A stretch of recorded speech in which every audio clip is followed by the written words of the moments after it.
And now it's holding a sword. I won't rest until I've inspected every suspicious looking cranny. Okay, and then I'm gonna... Yes, I know what to look for. So I'm not gonna mess around with everything I can find. I doubt there's gonna be much joke. It's not like every Phoenix Wright game where there were precious gems. This one does not. So I'm gonna deduce. I deduce. I selected the left hand, the one that attacked. And this spot somehow connected to any of the evidence I hold? Yes, it would be not the love letter, the Colin Devereux dossier, the one that says that he's right-handed. So this is a contradiction. This here contradicts this piece of evidence. You know, I think you're overthinking it just a bit. Oh, come on, that was brilliant. Okay, I guess I'm gonna check.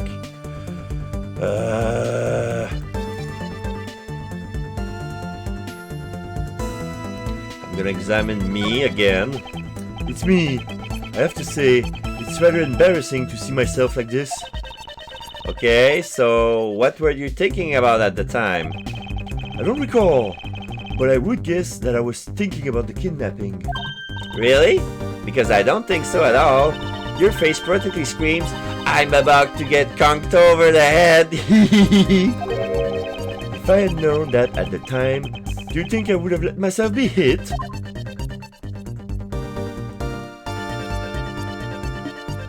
Okay, I'm gonna examine the left hand and see if it says something.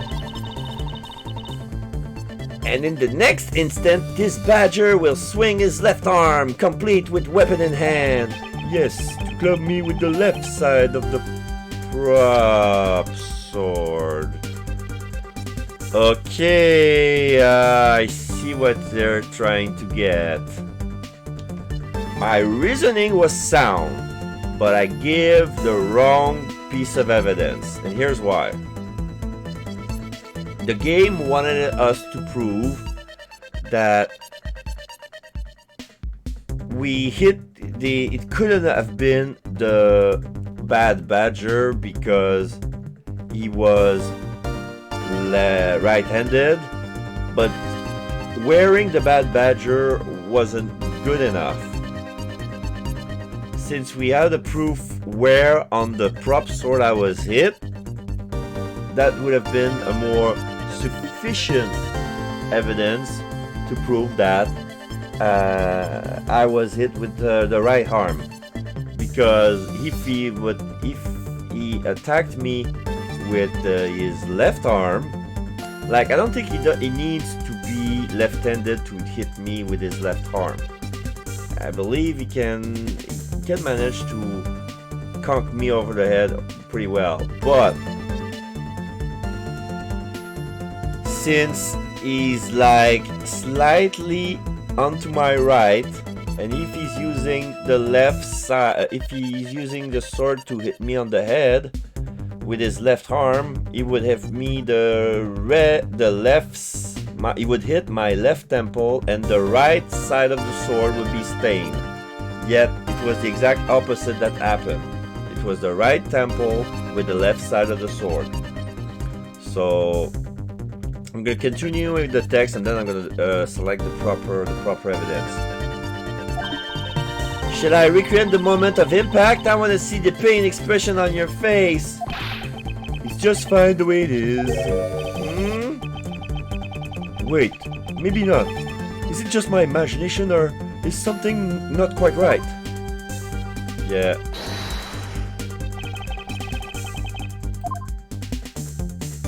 I'm gonna select the broken prop sword. There you go. Finally, I found a clear contradiction of facts about this sword. Except for a bit on the left side, this prop sword is absolutely spotless. However, if the culprit had used his left hand, the blood would be on the opposite side. The opposite side? Huh? If the culprit held the sword in his left hand, then the sword's right side would hit. I see, but the blood was on the left side of the sword, right? Which means that he uses right hand to hit you. Exactly. This prop sword has a large hand guard attached to the hilt. It would be impossible to hold it with both hands while wearing a costume with such big hands. Therefore, if it couldn't be the left hand or both hands, it must have been the right. I'll change the data to reflect a right-handed swing. Not yet, Kay. There's no sense in changing anything yet. If you change the parameters to the right hand, it will only create a new contradiction. Changing the prop sword will be in the compressed right hand will be in conflict with what? Yeah, that will be with the... No, not the missing model gun.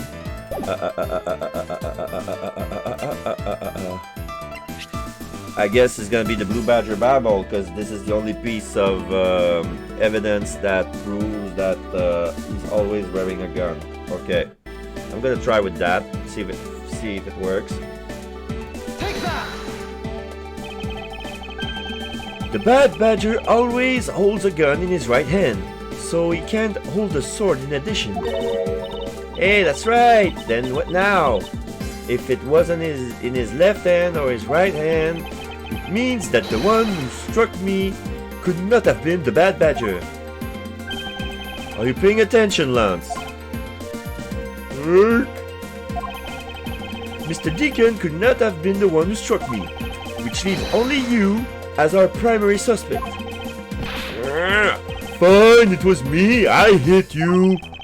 It appears that you lied to me yet again. You see how quickly they catch up to you, Lance? Wait, isn't Lance left-handed? Ah, yes, but that's what makes it deception all the more interesting. He used his right hand to make it look like Mr. Deakins has been the one to strike me. For you see, firing a gun with one's non-dominant hand is difficult, but that level of dexterity isn't required to swing a prop sword. Ah! He's doing the old drop my hands off my handcuffs and putting them back in. Like, these handcuffs are very oversized for him. Like, he could fit his whole wrist, his whole fist through them, and he still wouldn't be in shackles. Okay, please input this new data. The one who hit me from behind was Lance. Or should I say, the Proto-Badger. You got it. Here I go. Little thief, go. And now it's the Proto-Badger holding the sword on his right hand. Now we have a faithful recreation of the situation around the attack on me. Alright, all we have to do is examine this new recreation and...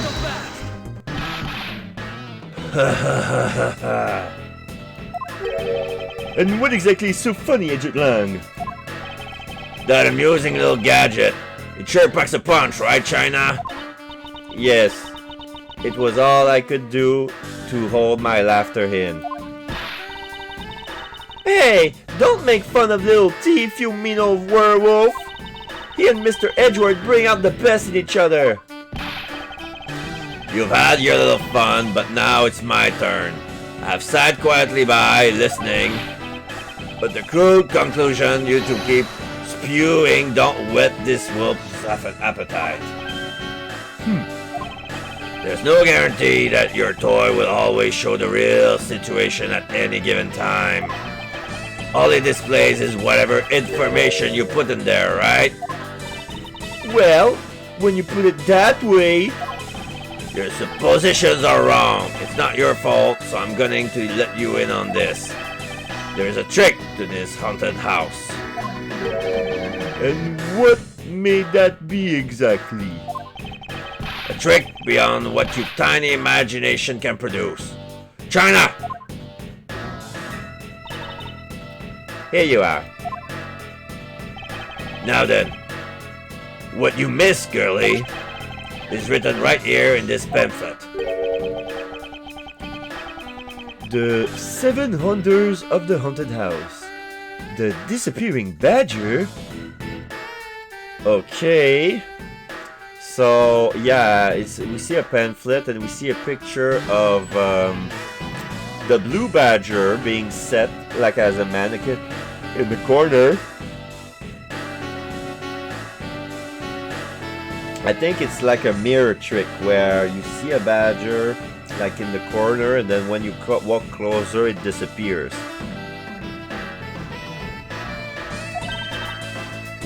What is this? I'd say that someone around here is fond of theatrics. And as you can see, they set the doll down at the end of this hallway for that purpose. Basically, the blue badger you saw was just a stupid doll. Gatewaller land pamphlet data updated in my organizer. How can this be? Guess that throws your whole theory about being your attacker right out the window. But that can't be right. Maybe the culprit hid the doll somewhere, and then he lay down and pretended to be it instead. If the criminal couldn't even hide himself in the hallway, how can he hide a giant doll? Do you get it now? Thanks to your presumptions, your logic started off weak and led you to the completely wrong conclusion. Now get off your high horse! Mr. Edgeworth! Okay, I wonder if you could please input the new information for me. You don't know when to quit, do you? I can't quit, not until I can declare what I found the truth. Agent Lang, for the additional information, you have my thanks. Signature bow. There you go again. Well, see if I care. Okay, I'm updating the recreation now.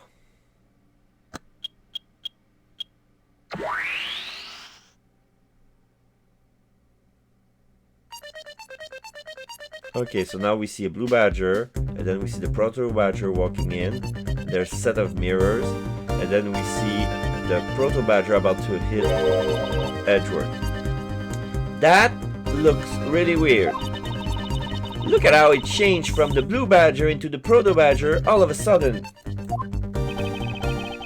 If the slumped over badger was just a doll, where was my attacker hiding? Well, that's what we're going to find out, right? So come on, Mr. Edgeworth, let's go! Yes, let's. This recreation can't be right, which means there must be a contradiction somewhere. I'm gonna walk further in. I'm gonna check this mirror.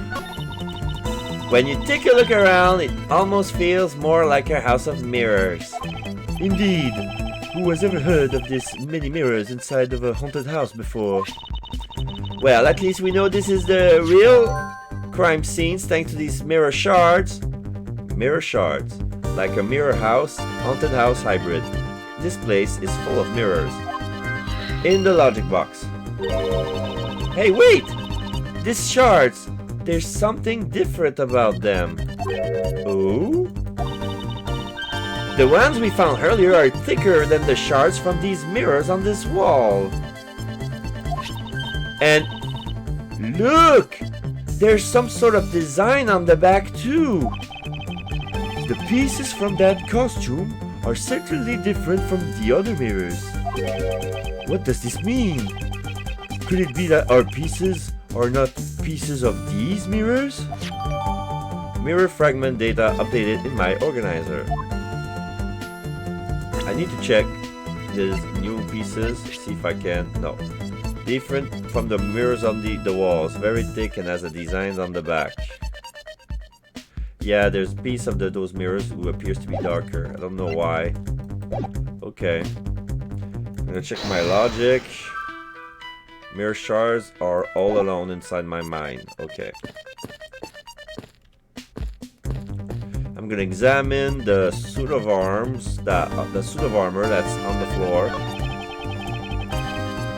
Pieces of a set of armor are in the pile here.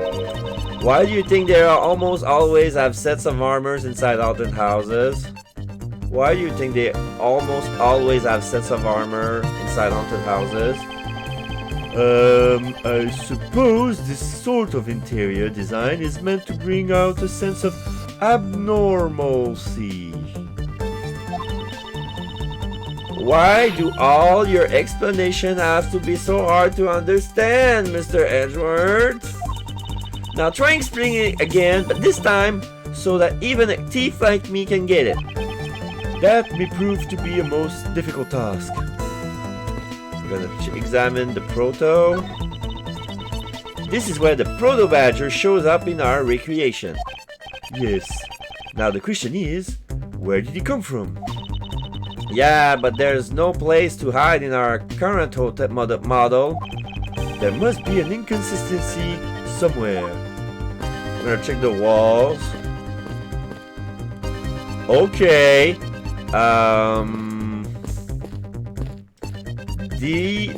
The wall seems to have a little yeah. The more I look at it, it looks like this wall can be flipped, but I can't see a switch. I'm gonna examine that mirror. It's the same text as before. These shards have the same pattern.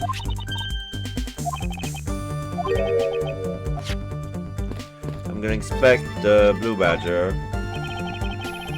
I won't rest until I inspected every suspicious looking cranny.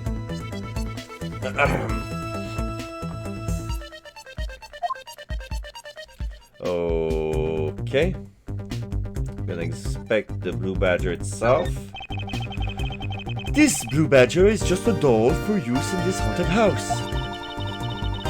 I bet the one who killed this blue badger was the bad badger, right? According to the Blue Badger Bible, it says that they are each other's worst enemy. All because one's an ally of justice. All because one is an ally of justice and just because the other is a vile criminal with a gun? Perhaps they were just destined to battle each other. Much like the Steel Samurai and the Evil Magistrate.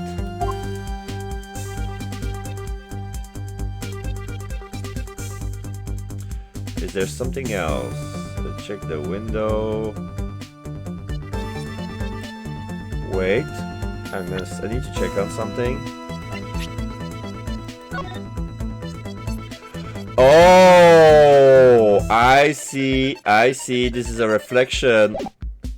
Like the strap, the bell strap on that's going from the blue badger's shoulder to his hip is on the opposite shoulder as the one on the official.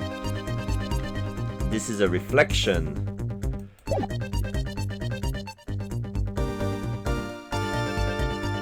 Okay, I think I'm gonna deduce that. I'm gonna use the Bible to point out the contradiction. I'm gonna use the Bible again. Hold on a second there. There's something wrong with this blue badger. Huh? Like what? The way the belt is on him is opposite of all it should be. Did you make a mistake? No, that can't be. I input the image data exactly as it is in the pamphlet. So then why is the blue badger dressed up in reverse? Blue badger in reverse. The blue badger in the pamphlet is wearing his belt in the reverse direction. Okay, I'm gonna put 2 and 2 together. Blue badger in reverse and the mirror shards.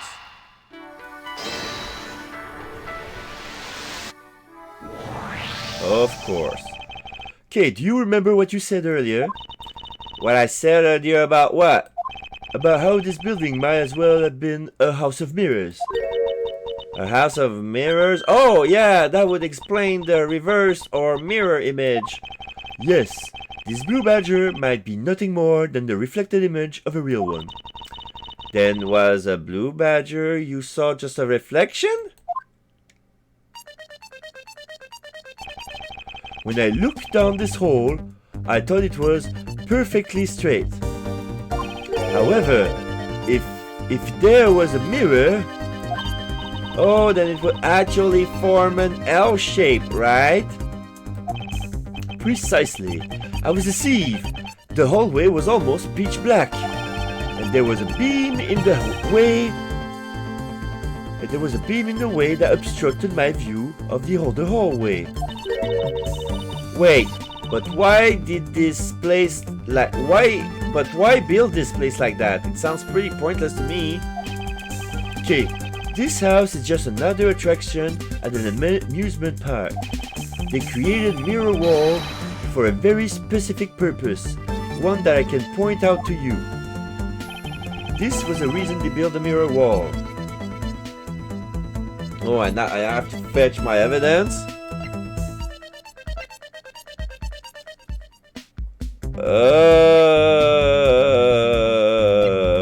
Okay, I'm gonna check the Gatewater land pamphlet again. Okay, there's 2 pages. I see the 7 wonders of the haunted house. The reason they build a mirror wall.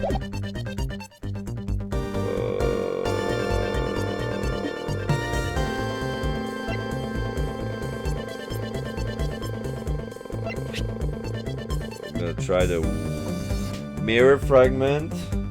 I don't know. Crap. Different from the mirrors on the wall, very thick and has design on the back. Take that! I don't get it. What's the connection between that and the mirror wall? It's up to you to deduce if there's a connection or not. Wait, that's your job! I should have figured I couldn't get away with that one. Alright. This house is one of the attractions here at this park. It should be pretty easy to reason out why they placed a mirror wall here. Okay, this was the reason.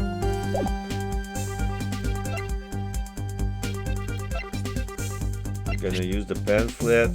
Take that! Yeah. As it's written in the pamphlet, the main draw of this attraction is the mystery of the disappearing badger. Okay. So I was kind of right, but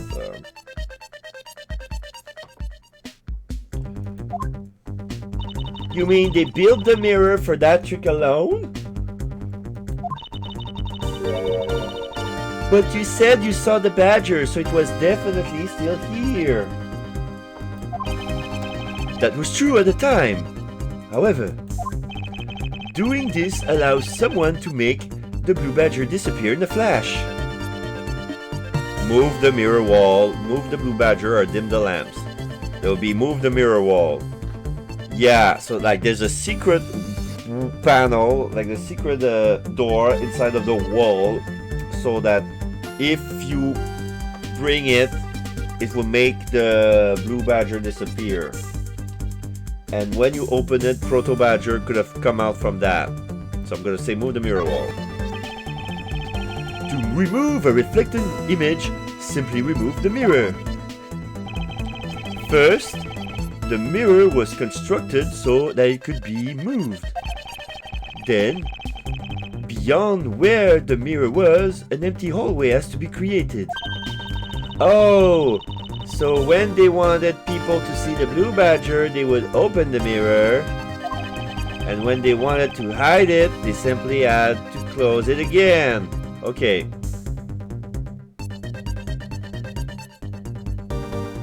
Yeah. The way the blueprint is made, there's a hidden room where the blue badger is, and the door acts like a mirror. So when you open the door, you see a reflection of the blue badger, so it looks like an L shape, and when it's closed, it looks like a stray corridor. So, sorry for the yawn. What would happen is that someone can get behind the empty space behind the mirror and then push it. That way, at one moment, it looks like the blue badger. And then you push it, and then it turns into the proto badger coming at you and attack. I think that's what they're going for.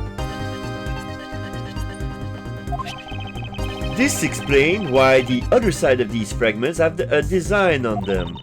Ah, and if the pattern is the same as the other walls in this hallway, then the mirror, when the mirror is closed, it would blend in with the rest of the walls. This is the mirror trick that this haunted house employs. And this also proves the existence of a hiding place for the culprit. Huh? How so? Think about it, Kate. There was a place that was outside my field of vision. The culprit get out of sight by hiding here. Yeah, I figured it out. Is like there was an empty station, and I believe they drew in that blueprint. They drew a door, but we don't know for sure there's a door. But I think it's a window. But yeah, this is a place that could be hidden. Take that! I'm gonna take that. There was a very large blind spot, one I could not see beyond, and it was here. If my assailant hid on the other side of the movable mirror, then you wouldn't be able to see him. He didn't even need to do anything to the blue badger doll.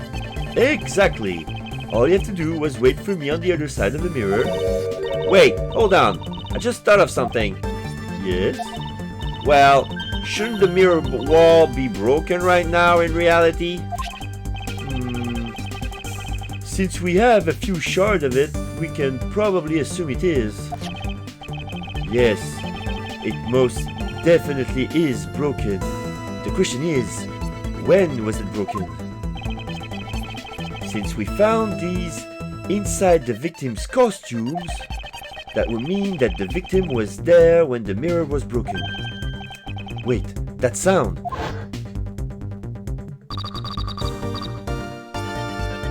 Back then, the flashback. Leave the money and go now!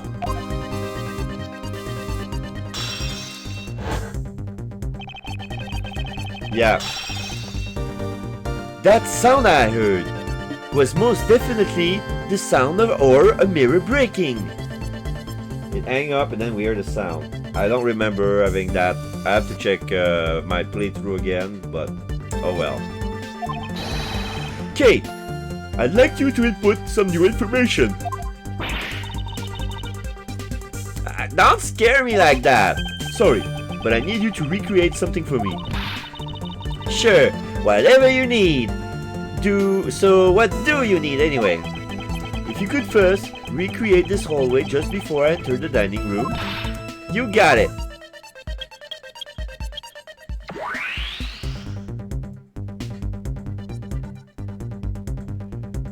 Okay, so now we see the blue badger, the blue badger doll inside of the room, and then we see the mirror open, and we see behind was the proto badger and the bad badger. So now we see like the design, the proposed design, the proposed design of the room. Now this, I believe this is how it was right before I entered the dining room. Although at the time I thought it was but a single straight hallway, and then I went inside. It was around then that I heard the sound of a mirror shattering. You heard what? Then, yes, I believe it was then that the mirror was broken. Okay, so when you stepped outside into the hallway again, the mirror wall should no longer exist. Okay, please recreate that. Got it!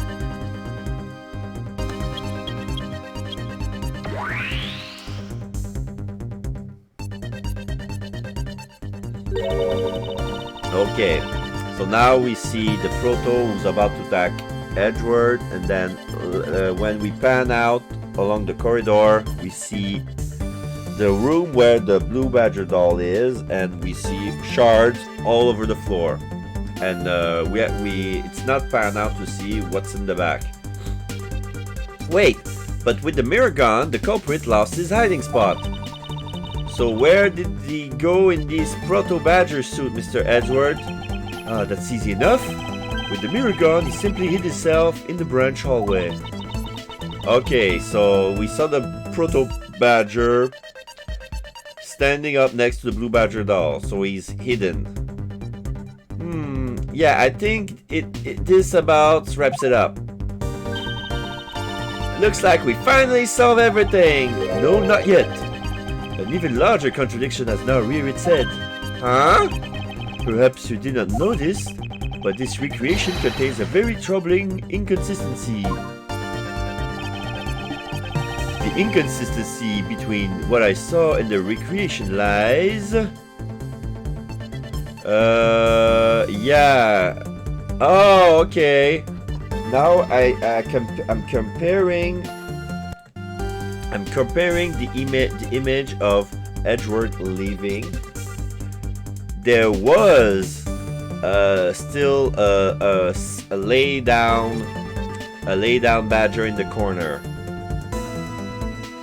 If the mirror broke, I wouldn't be able to see it. If the proto badger is hidden with the blue badger in the hidden hallway, then where's the bad badger? And was that it? Is this what I'm seeing in the end of the hallway? Like, is this the body of the victim? I'm gonna present this area, that's empty area over there. Take that! Okay, take a good look at the end of the hole. Oh, there's no blue badger there. Exactly. The blue badger that I saw in reality is not here. This is the final point of this long chain of logic, the last remaining contradiction.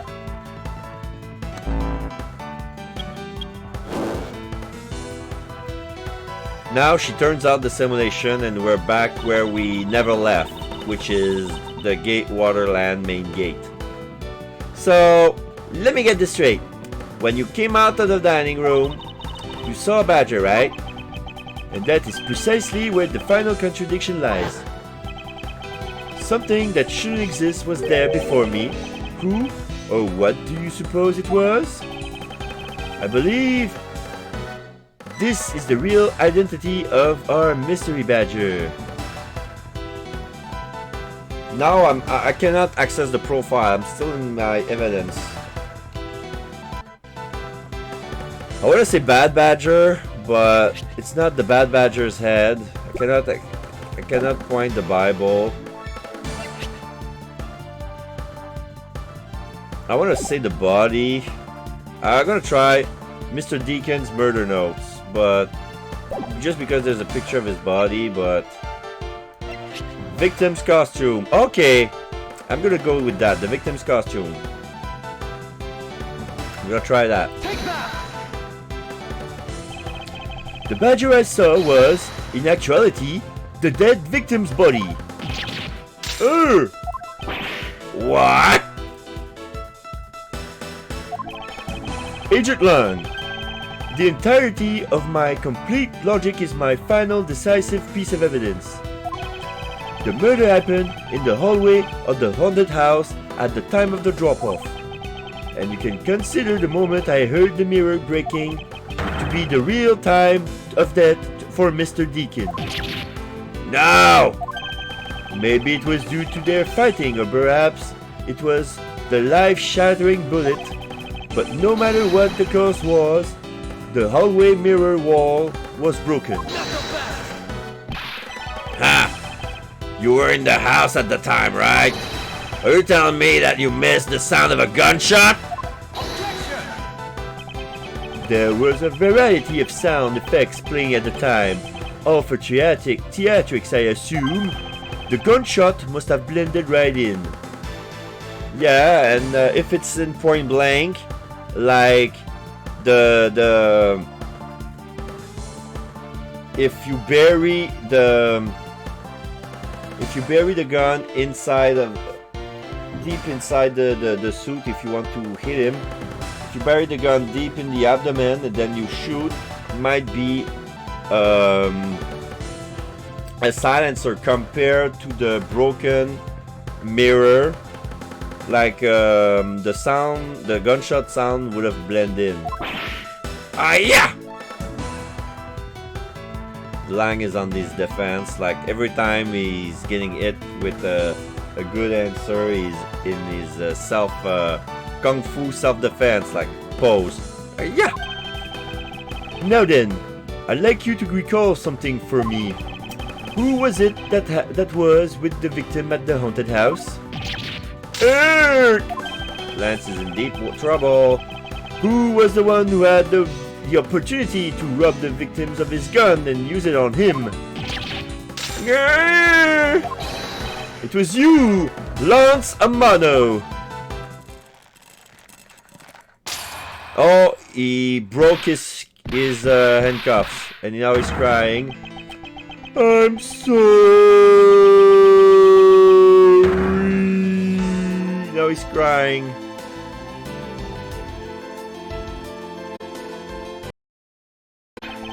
It's not like I had a choice. Oliver turned on me all of a sudden. He snapped and turned violent right after I hung up with you. He shoved me into the ground and straddled me. I fought back as hard as I could, grabbed his gun, and I shot him. The bullet must have went through his body and shattered the mirror. If I hadn't taken his gun and shot him first, I would have been the one you found. He's a hardened criminal. He escaped from jail. That justifies self-defense. My boy was only trying to protect himself. That remains to be seen and will have to be resolved in court. Agent Long, I'll leave the rest to you. Heh, as if you were the one in charge around here. Guys, arrest this dude and get him out of my sight. Wait, I have nothing to do with the murder. The only person you should be arresting is Lance. Dad! Oh, he fell on the ground. Sorry, but you're not slipping away that easily, Mr. Ernest Amano. You tampered with the evidence so that you could cover for your son. What a great dad you are, willing to risk it all. Truly touching. By the way, do you know why I'm really here? And how could I possibly know the answer to such an asinine question? You wound me. I came all this way from across the sea just to see you, you know. You came to see me? What's that supposed to mean? I have a few things to ask you, Mr. Armano, about a case from 10 years ago. A case from 10 years ago? Oh, what's the name that you used here for that case? China! It's known as the KG-8 incident, and it's all coming up in circle. This is bringing back to the stolen evidence. Oh my yes. From the tutorial. Finally, we're gonna have a little hint of what's happening. Why do everybody want to storm Miles Edgeworth's office to steal those files? Ooh. Oh, he knows what we're talking about. He knows about the KG-8 incident. Oh. The KG-8 incident? Oh, so you remember it? Good. And you'll recall that the trigger in that case was the Amana Group scandal. Specifically, the charge of an internal smuggling ring. Smuggling? There's that word again. At the time, the person that was arrested as the ringleader was Mr. Amano's very own secretary, Mr. Colin Deveray. Oh! Father! Even though you pushed the crime onto your then secretary, Mr. Deveray, I always suspected that you were involved with the smuggling ring, Mr. Amano. Mr. Deveray was arrested in place of you, which is why when he broke out, you hid him from the police. Right. You hid him in exchange for his silence on your little dirty secret. No, no, no, no, no. Please calm down. I honestly have no idea what you're talking about. Pretend to be ignorant all you want. We're taking you down to the precinct anyway for a nice long chat. He's sweating. From his hands too, he's sweating from everywhere. His palms are sweaty too. Somebody said, hold it, and then the officers... Who the heck was that?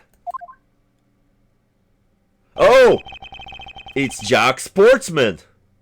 I'll take him down to the precinct if you don't mind. Hold it. Cause yeah, this happens before the tutorial too. Jack Sportsman is in on it.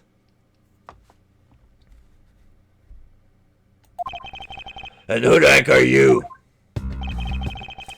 I'm Jack Sportsman, and I'm the prosecutor in charge of this case. Thumbs up. Oh, Jacques, thank goodness you're here. Don't jerk me around. This is an Interpol case, so keep your paws off my suspect. Sorry, but I can't comply. I've got the backing of the prosecutor's office. See? In this country, we prosecutors work with the police to bring cases to court. Thumbs up. So if you could please cooperate with me here, that would be great. Now, how about a handshake to seal the deal, huh? Sorry, but I hate prosecutors. The whole lot of you. Guys, arrest the two suspects. Sir!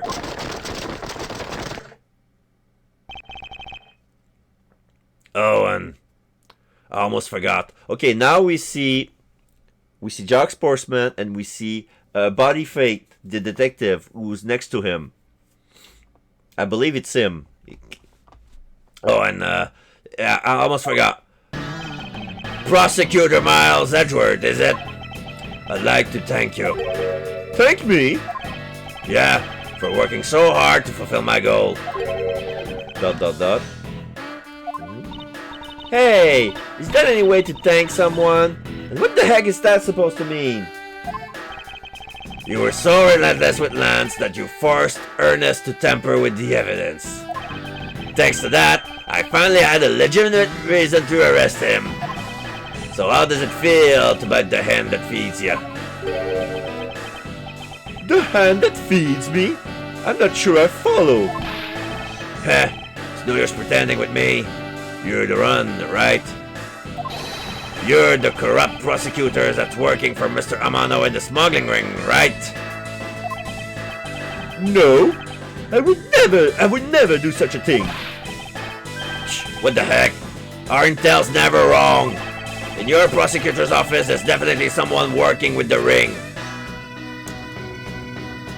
Who was in my office before Edgeworth was in? Because yeah, like, he has no idea what Lang is talking about because the stolen files were in the office before Edgeworth came in. So, was it Manfred von Karma? Was he in on it? I don't know. We need to know who. We need to know who was in Edgeworth's office, 1202, before Edgeworth, because Jack Sportsman really wanted to inherit this this room, this office, but he couldn't, so he got 1203, what was its neighbor right next to it. Ah, so Agent Lang suspected my relations to Mr. Amano. That must be the real reason behind his antagonistic attitude. On top of that, your mentor was Manfred von Kammer, right? There were non-stop rumors flying around about how forged evidence with that guy. There was non-stop rumors flying around about forged evidence with that guy. You're not twisting the truth behind those closed courtroom doors, too, are you? The courtroom is a place where the truth is revealed. Well, don't worry, it's not only you. The whole lot of you can't be trusted. A prosecutor who never lost in 40 years. Every defendant must be found guilty. Really? Fueled by those ideas, is it any wonder that courts produce nothing but falsities and lies? It seems that his disdain extends beyond just me. Prosecutors, the courts. Why is this man so angry with us all?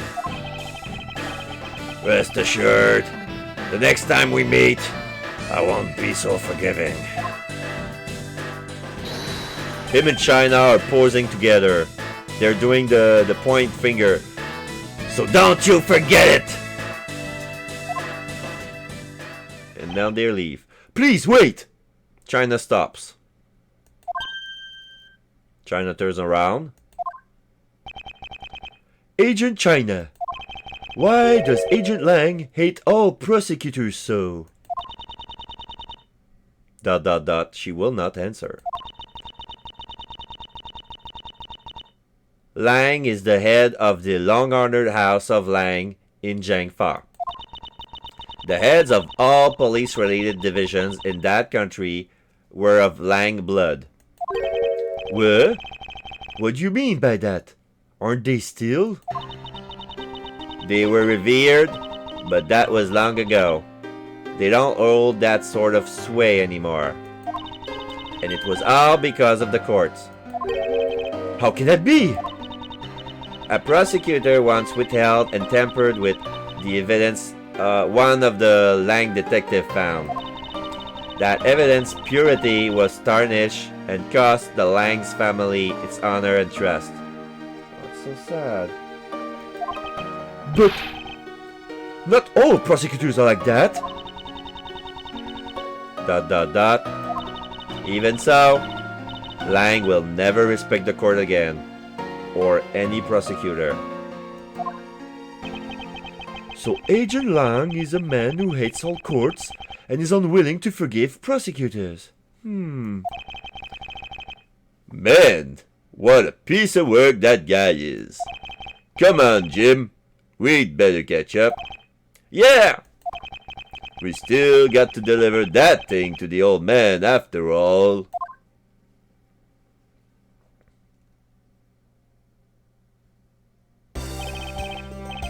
Detective Gumshoe, I believe it's time we wrapped up and headed home ourselves. Yeah! Are you going home too, Mr. Edgeworth? No, I've done nothing but be entangled in one mess after another since my return. If it's alright with you, can you drop me off at my office?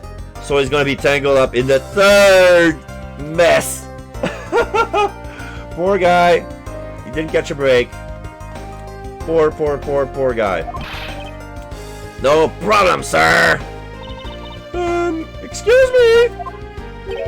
Yes, what is it? Thank you very much.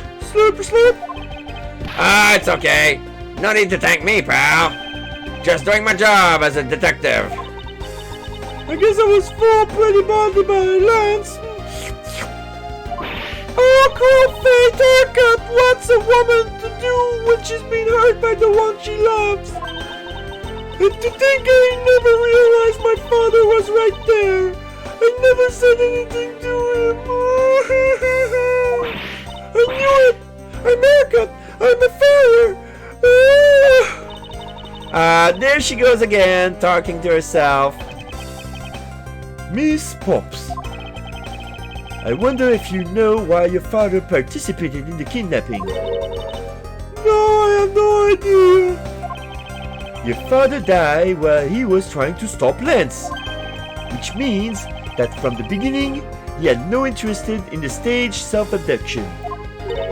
Wait, then why did he... I believe it was because of your presence, Miss Pops. Lance realized that the two of you were related, which is why he used you as a hostage, to coerce Mr. Devereaux into cooperating. Oh, Father! As a felon, he could not tell you of his real intention to you.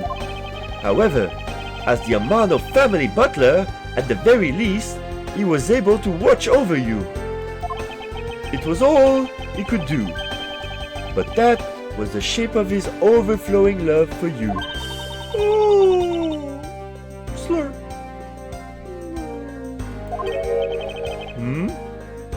Go on. Speak your mind. Thank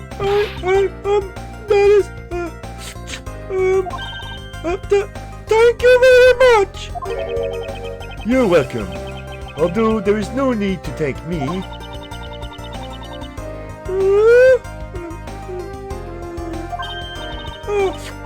Oh no, Lauren, stop. I mean, this man's so much older than you. Oh. And then she leaves. She looks at us again one last time and then she leaves. Hehe. Looks like you completely stolen her away, Mr. Edgeworth. Way to go, sir! Your technique is way beyond the level of a great thief. What are you going on about? Wow, your deducing skills may be sound, but you have no street smarts. That's Mr. Edgeworth for ya. Yeah, I mean, he still hasn't figured out who I am at all. Huh? If you haven't remembered me all this time, I guess I'm just gonna have to say it. This isn't the first time we met, you know. What do you mean, pal? Mr. Edgeworth? How do you know this girl?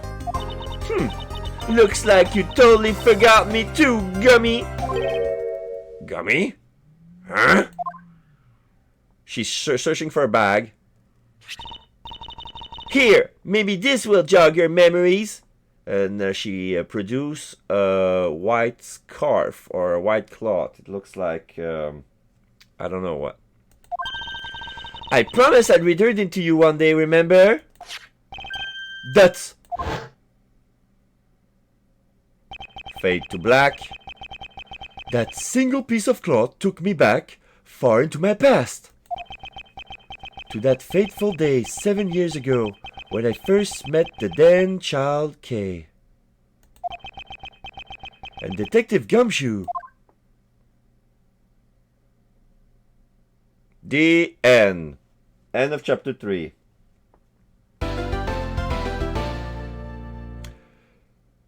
Turnabout Reminiscence. Chapter 4. Do you want to save?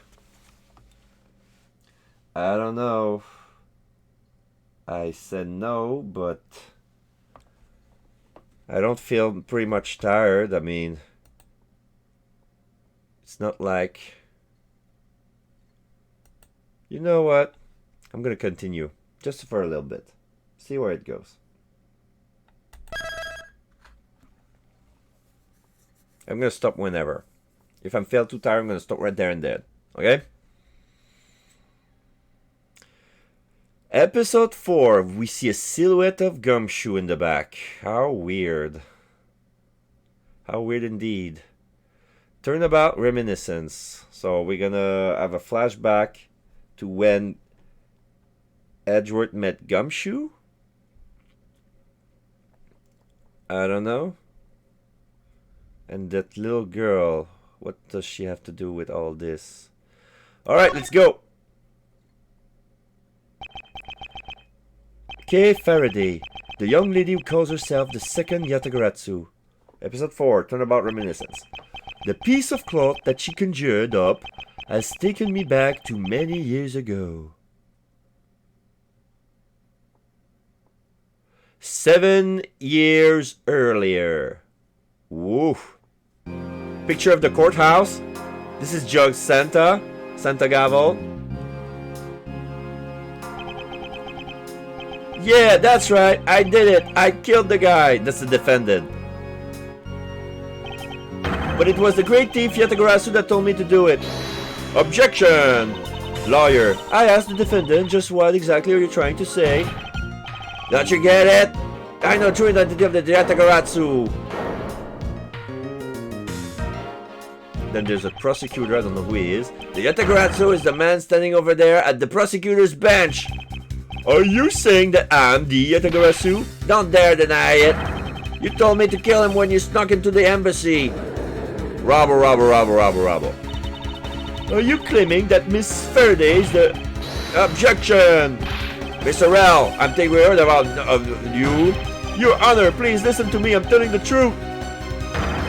You gotta believe me.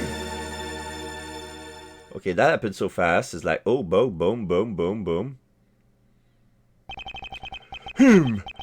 In accordance with the defendant's accusation, a new prosecutor shall be called to replace Mr. Faraday. This court will be recessed until the new prosecutor is ready.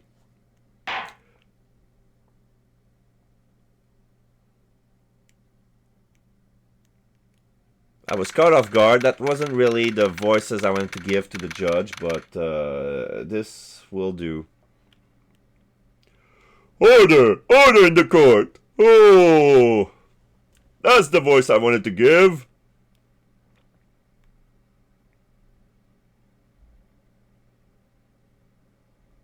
Alright.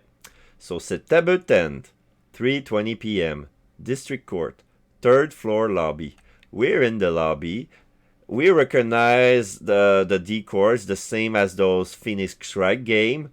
There's a guy standing in, want to drink some water. There's an old man sitting in the sofa. There's this little kid who watch in amazement at a small scale model of a building.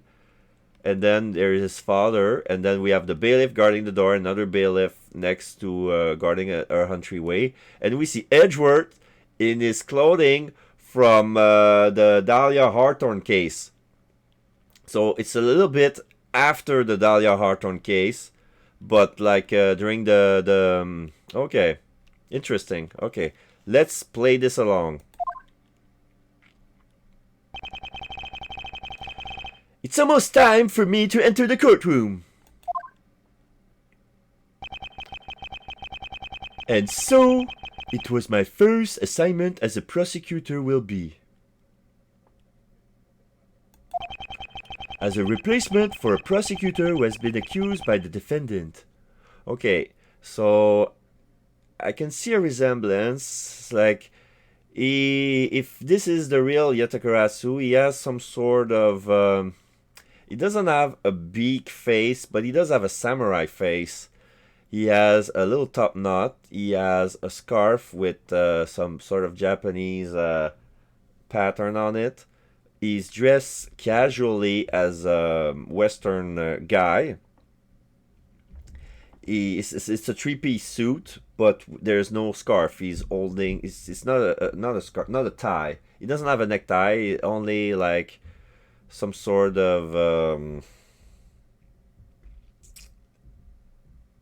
what's the name of the ascot? It's a Japanese ascot, but it's like in reverse. Usually ascot is like the noose is in the front, but this one, the noose is in the back.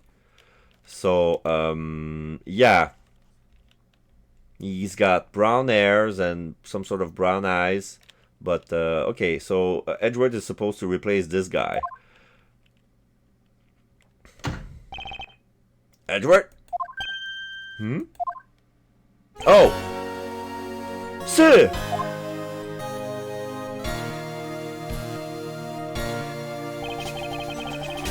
Have you read over all the documents regarding this trial? This is Manfred von Karma, by the way. Because Edgeworth was bowing at his presence, and he's wearing he looks exactly the way you would remember it in the first Phoenix Wright game. Yes, sir. I've memorized everything there is to know. Very good. The paperwork for the prosecutor substitution is just about complete. Edgeworth, always bear in mind that as your mentor, I, Manfred von Karma, will accept nothing short of perfection. He does his, I understand, sir. To have the chance to stand in court at such an early stage in my career, I am honored and proud. As I have watched over your studies, I am giving you this very rare chance. Prove yourself. Crush the defendant's pathetic lies into oblivion. Yes, sir. That such a legendary prosecutor is watching over and judging my performance. I have to be perfect in every way. Okay, now I'm walking around. I have access to... I can walk... Hey, look! This is something you could never do in the Phoenix Wright games. I'm walking around the floor lobby. I'm gonna walk through the courtroom. No, not this. Not that courtroom. On my left, it says on the map there's a hallway, and on the top is defendant's lobby number 1. And then we have the courtroom. I cannot... I'm gonna talk to the bailiff. God! What a cold stare is giving me. However, as a disciple of Mount Karma, there is no option but to win. Yeah, cold stare between me and the bailiff. Yeah, he's good. The power of his cold stare rivals my own.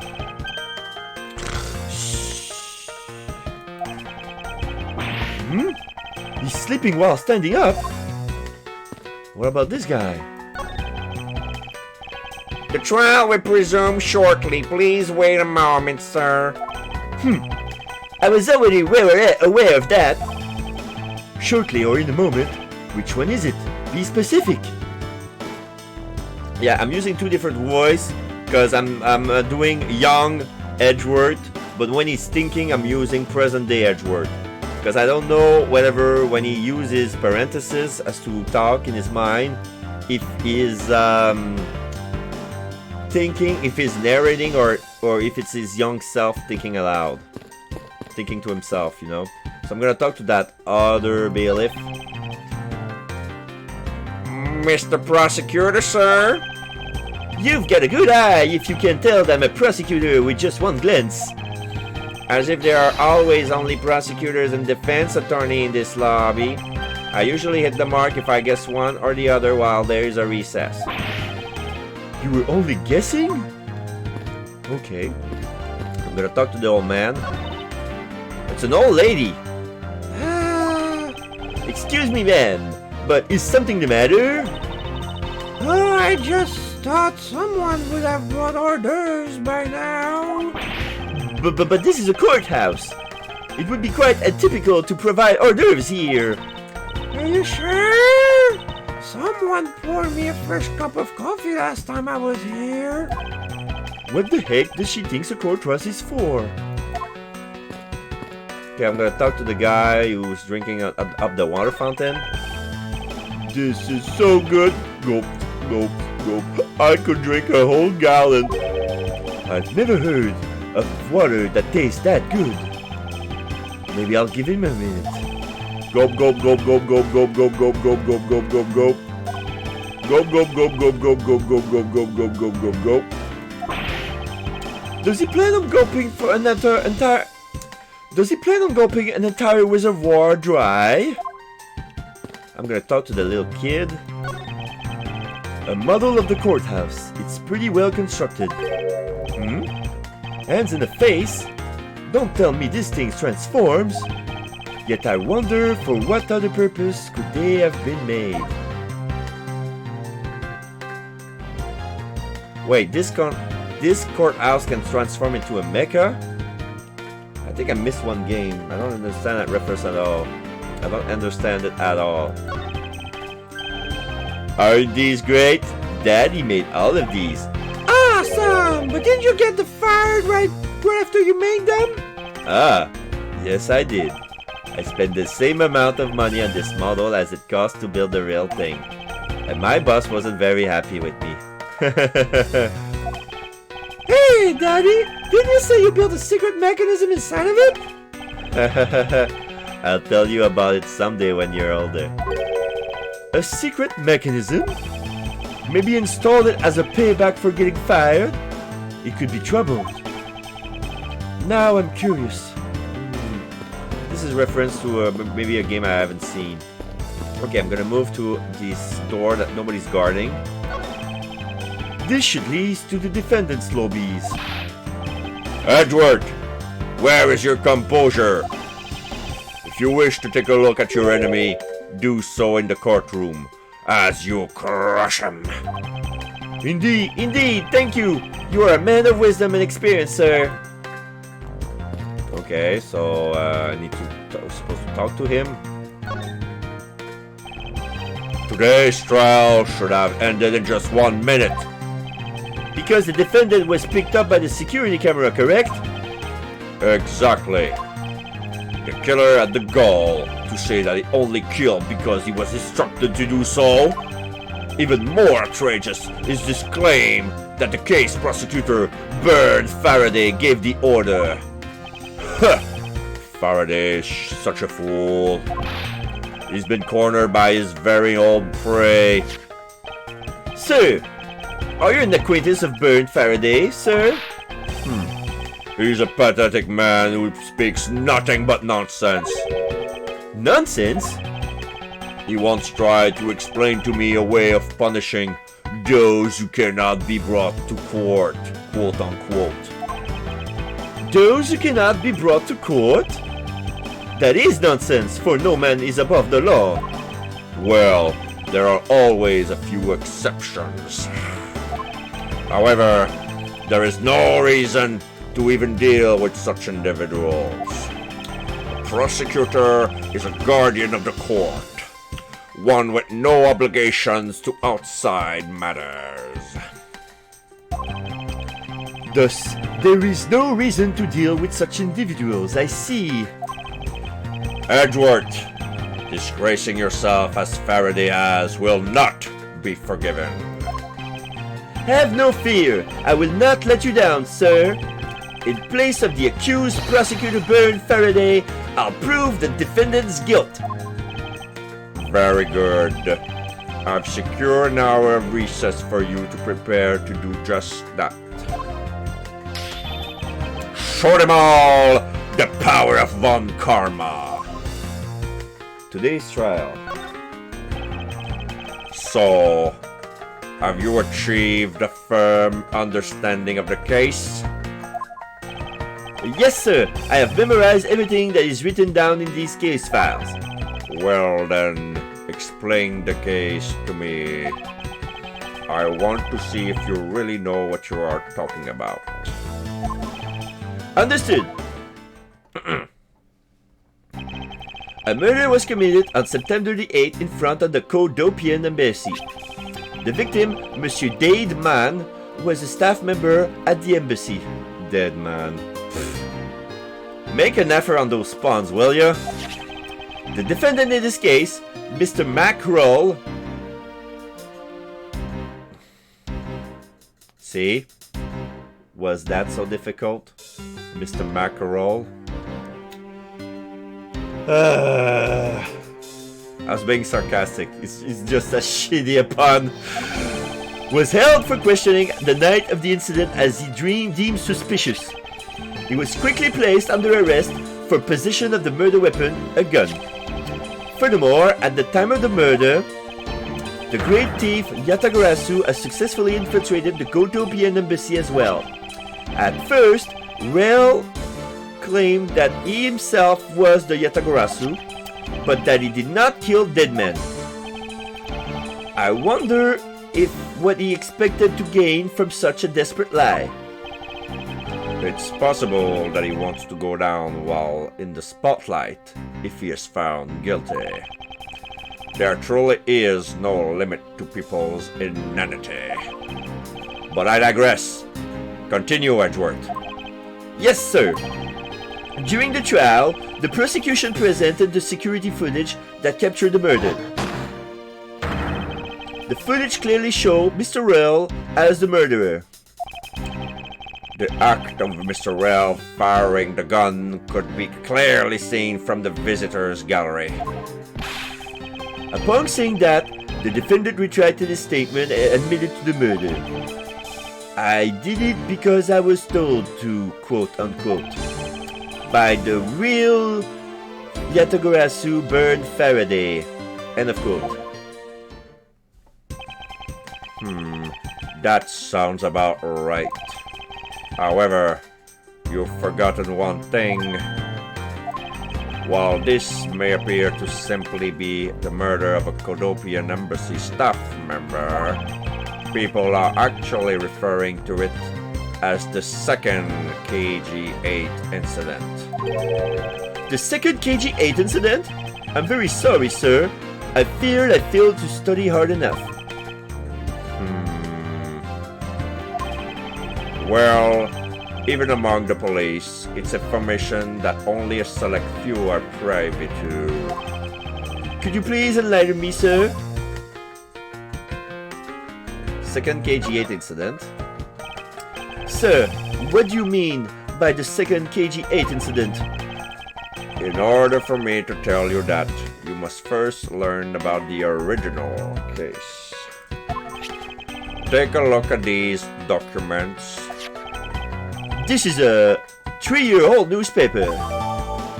KG-8 incident overview data jotted down in my organizer. Okay. You have heard of the Amano Group scandal before, correct?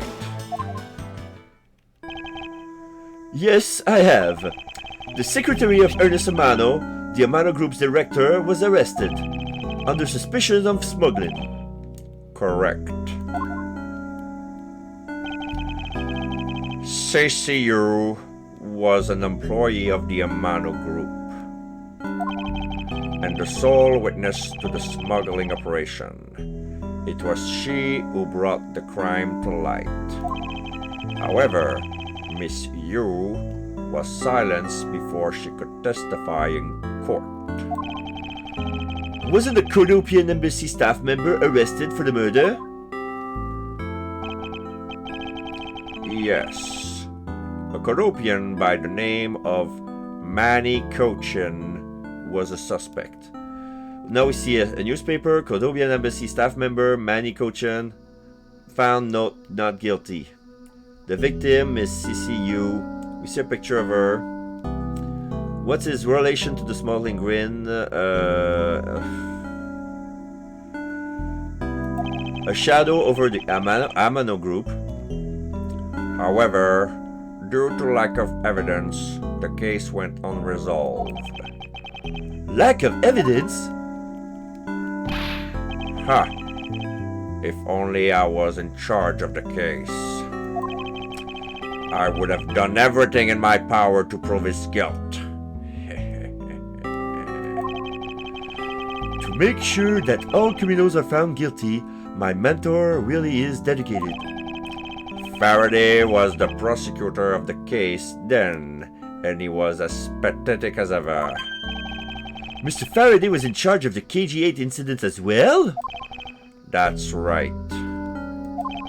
And now, once again, the victim of the case you are currently assigned to was someone who was scheduled to testify against that smuggling organization. And just like that last time, the victim was murdered right before he was to testify. You're catching on. The victim was murdered just before his date in court against the smuggling organization. Events are occurring almost exactly the same way as they did in the KG-8 incident. So that's why it's being called the second KG-8 incident. Yes. Yet there is one difference between the two incidents. What would that be? The so-called noble thief that is sending everyone into an uproar. The great thief Yatagarasu. Yatagarasu. I'd better find out more. Yatagarasu here. If it is true that the Yatagarasu showed up at the Kodopian embassy, what would he or she have been after? No doubt to steal any suspicious accounting records and release them publicly. Or more likely, to steal secrets from the Kodopian embassy itself, since the item that the Yatagarasu stole from there was sent to the police. What was in the Yatagarasu said to the police? What was it that the Yatagarasu sent to the police? I don't know the details. Anything related to the Yatagarasu is getting the top secret treatment. Still, I find it very ironic.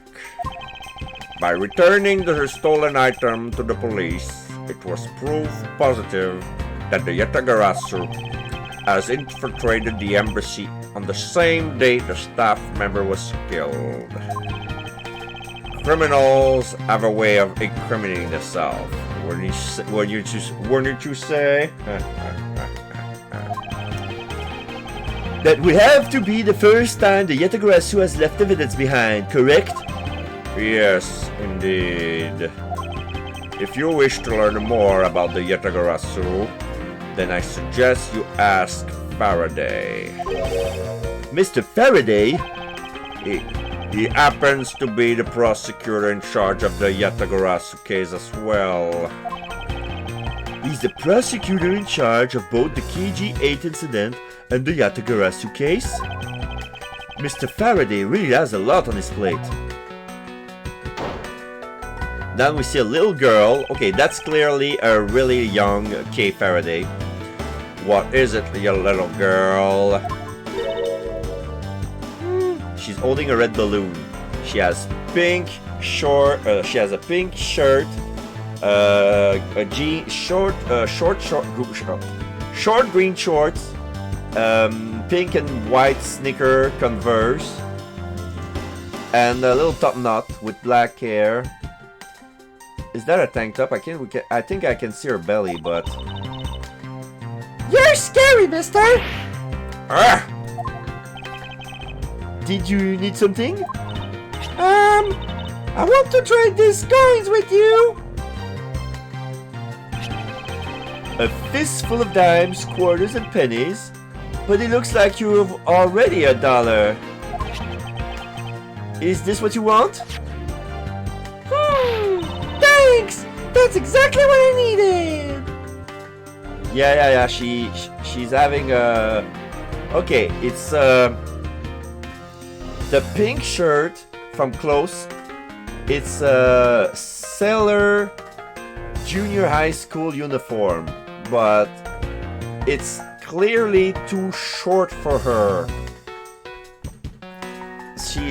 Her belly is exposed, like, and there's a belt.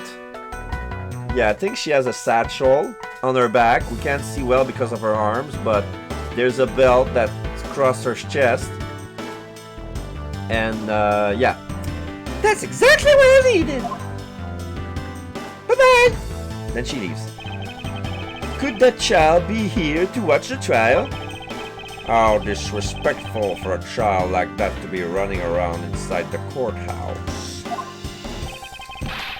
Does no one have respect for this country's judicial system anymore? Coming from you, Manfred, how dare you? A bailiff comes in and greets the prosecutors. The paperwork for the prosecutor's substitution is complete. Why, you? Do you even know how much time there is left before the trial resumes? He hits the floor with his cane. I'm so sorry. I can have you mopping up this courthouse instead of protecting it in an instant. Go. It's no bother, sir. Not being completely prepared could prove to be a perfect handicap for me. A proud one you are. You had better collect the evidence from Faraday and prepare yourself. It's time for your debut, Edgeworth. Now they get into the courthouse. September 10th, 4 p.m. District Court, courtroom number 3. Now we're standing in our prosecution label on the left side. We see, okay, on the top we see the judge's stand. On the left side we see Edgeworth. On the right side it's the empty defense the defense booth, and in front of the judge is the defendant's booth. So when we play Phoenix Wright games, we have the camera of the judge who's looking on the left side, the defendant, then to the center with the testimony, then to the right with the prosecution. Yeah. And right now the stands appears empty. There's no one in the crowd. There's no rabble.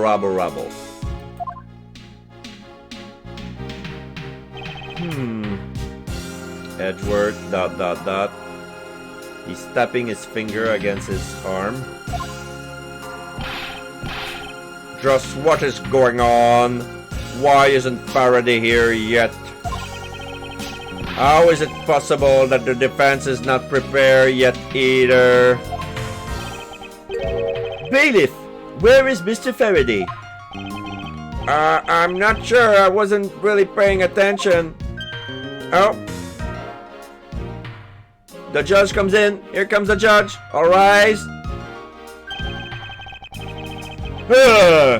You must be the one Mr. Von Karma recommended. Sits down. Now we see a clear picture of the judge. Same as ever. The rendition is better, but he hasn't aged a day. He hasn't de-aged a day either. He looks exactly the same. I hear this will be your first trial. I look forward to seeing how you perform. Oh, by the way, he's tapping his hand with his gavel, looking down. Oh, by the way, was there someone celebrating a birthday during the recess? I could have sworn that I heard a popper going off. Come to think of it, the other day with my grandson.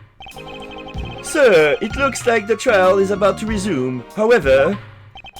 Yes, it will be all but impossible to prove the witness a liar without the evidence from Faraday. What is that blasted buffoon up to? It's an emergency, sirs! Okay, this is Gumshoe with a young, with a clean trench coat. A green and light brown trench coat. Silence! There shall be no yelling in this sacred hall of law. Bailiff, remove that man from this courtroom at once. Please! Wait! You have to listen to me! There's an emergency! Defendant Dobby number 2, Mr. Faraday, and the defendant, the two of them, they're both dead, Your Honor! What? Fade to white. September 10, District Court, Hallway. Miles Edgeworth is running. Now we see a guy. He looks like, okay, he's wearing a trench coat, but it's full of holes. And here we see the defense attorney who was talking during the trial, and which voice can I give to this guy? He looks like Porter from Stranger Things.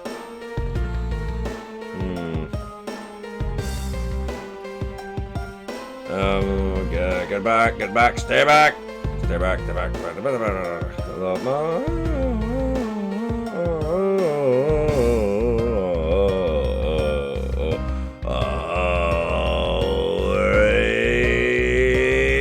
back! No. This is Gumshoe.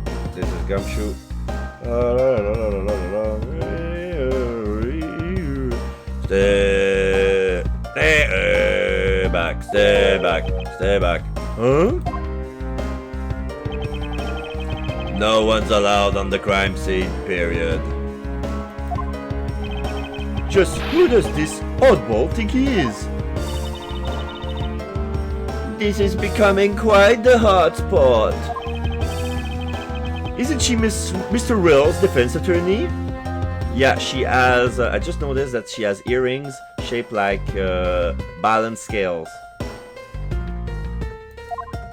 How weird. Then Gumshoe. Hey, you! No ring in the hallway, pal! And who are you to tell me what to do? I'll never find out what's going on like this. It's time to do some civil discourse.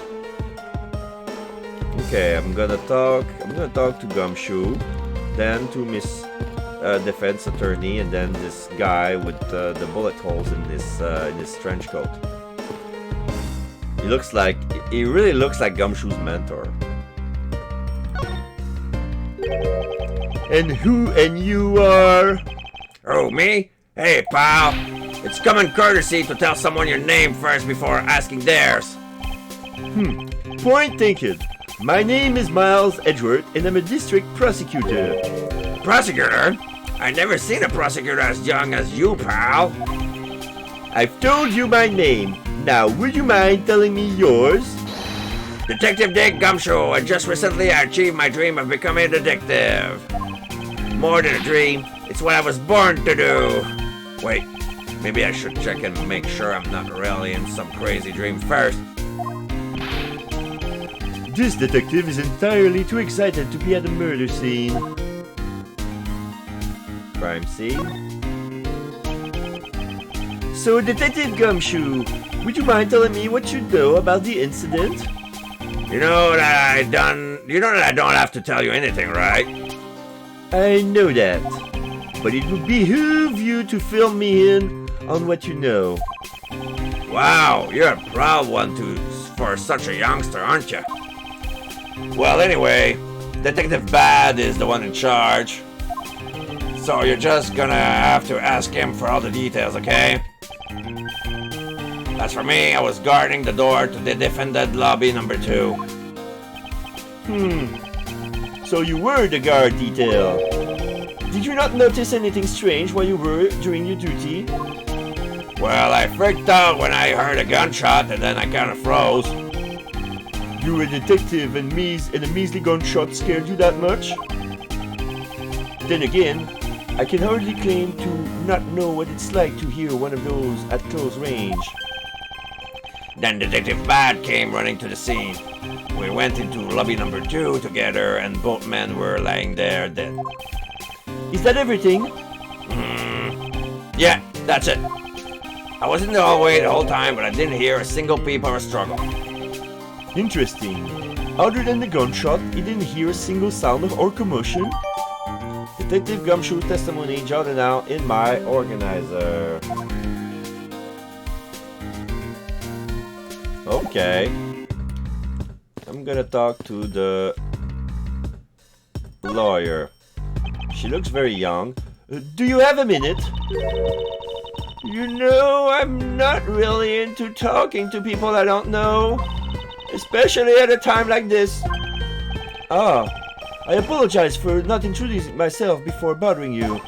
My name is Miles Edgeworth. I was to take Mr. Faraday's place in court. Edgeworth, huh? Never heard of you.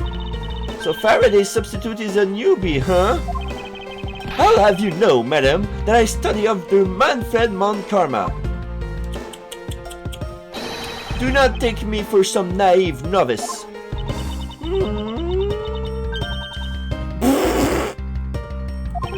Huh? She's holding a laugh. She's trying not to laugh. Do not take me for some naive novice.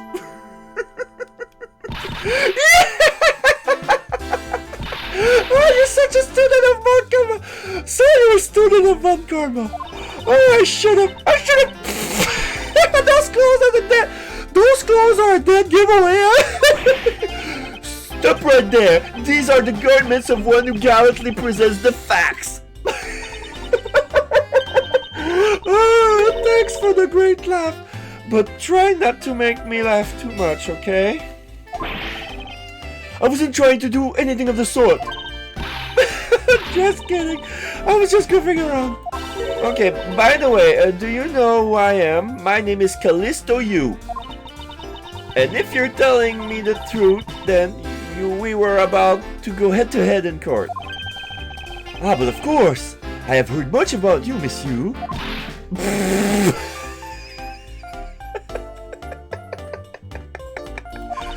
Oh, but of course I have heard much about you. You are a regular Shakespeare. Did I say something funny? Crimes, she's a funny one. She's wearing an interesting suit, like she has a very dark red wine shirt with a white tie underneath, a very light blue, not like Phoenix bright, but a paler trench coat. Like she looks very fine, very distinguished, but she has skills. I'd like you to update me on this situation. I don't really know about anything. Why don't you try talking to those detectives over there? If that's the case, then why are you here?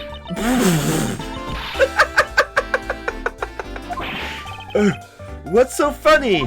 It's just that the way you speak is so tactless. The person I saw going against in court is only a little while ago was just murdered.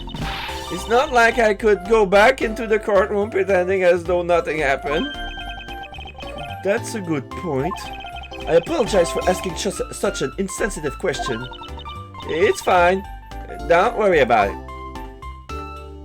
Okay, that's an interesting fella. Now, Miss Detective Bad, I presume. Excuse me, but who are you? Yep. Detective Tyrell Bad. Homicide.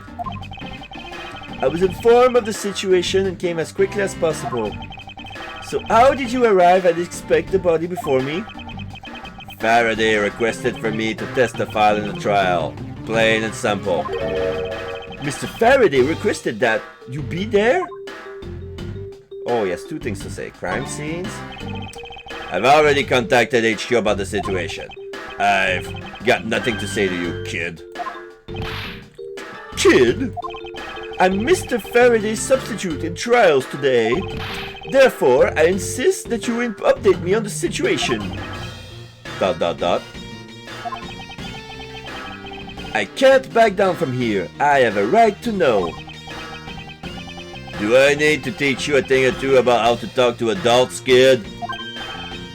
Is it threatening me? Take something from his pocket. Oh, is he going for his gun? Yeah, he brought his hand into his trench coat and he gives a leering glance at the guy, and he really looks like he's about to shoot him, but no, he's not gonna do it. No, it's a mirror. It's just a mirror.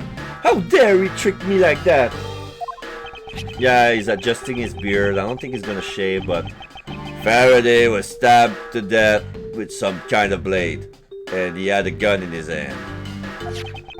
The other man, a Mr. Mackerel, was shot and killed. He was found holding a bloody knife in his hand. Puts his mirror back. Was there anyone else who went into defendant lobby number 2? Yeah, that big lug over there. His name's Gumshoe. He was in charge of guarding the place. He's claiming that no one else entered the room. If that's the case, then they must have killed each other, correct? Maybe. Such impudence. This guy is really testing my patience. Trial witness. Why was I not informed that you were going to testify in court? Homicides aren't my only gig. The Yatagarasu case is also one of my assignments. So you called up upon the moment to comment on the Yatagarasu's characteristics, in order to assess if Mr. Faraday really was the Yatagarasu or not. Well, it looks like you just might have a brain after all in that head of yours, son. Son? I'm not your son, Pops. Bailiff comes in. Mrs. Yu! There is someone here who wishes to see you. Who is it? A Kodopian Embassy staff member of the name of Manny Cochin. Whoop! Detective Bad is reaching for his gun. What's going on? Detective Bad and Miss Yu's mood just changed all of a sudden. Wait a second. Wasn't Manny Cochin? I'll be right there. And she leaves, following the bailiff. And there we see Cochin. I'm gonna give him a. He looks like he looks like an opera singer, so I'm giving an opera voice, even though he doesn't do opera. It's nice to see you again, Miss Yu. Why are you here? I have no desire to ever see you again. Now, actually, would you mind stepping outside for a brief chat? Fine, let's go. Manfred's coming in.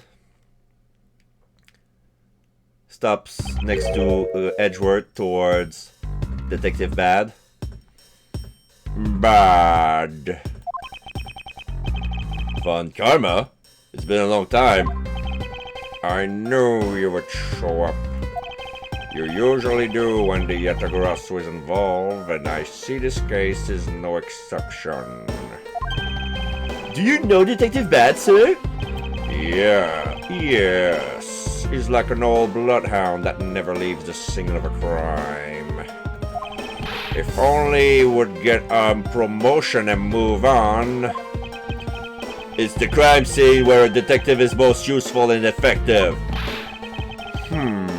It's not like I don't know that.